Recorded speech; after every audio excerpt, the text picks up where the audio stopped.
সংবিধানের পঞ্চদশ সংশোধনীর পুরোটা নাকি আংশিক বাতিল হবে এ নিয়ে আগামীকাল অর্থাৎ বৃহস্পতিবার রায় দেবেন সর্বোচ্চ আদালতের আপিল বিভাগ। সব পক্ষে শুনানি শেষে এদিন ধার্য করেন প্রধান বিচারপতির নেতৃত্বে 4 সদস্যের আপিল বিভাগ। আপিল শুনানিতে সুজন সম্পাদকের আইনজীবী শরীফ ভূঁইয়া 3টি ধারার সুরক্ষা চেয়ে পুরো সংশোধনী বাতিল চেয়েছেন, তবে এতে সাংবিধানিক সংকট তৈরি হবে বলে জানিয়েছেন জামায়াতের আইনজীবী শিশির মনির।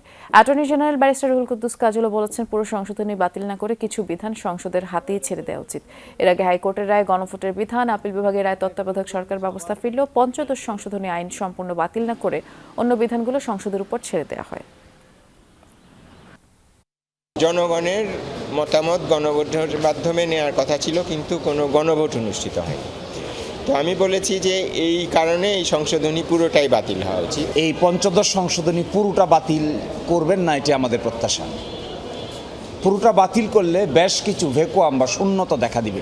সাংবিধানিক মৌলিক কাঠামোর পরিপন্থী যদি কোনো সাংবিধানিক সংশোধনী হয়, তাহলে সেটা যে হাইকোর্ট ইতিপূর্বে 8ম সংশোধনের মামলা থেকে শুরু করে বেশ কয়েকটি মামলায় যে সিদ্ধান্ত দিয়েছেন, সেটা তো অবশ্যই সেটা আদালত দেখবেন।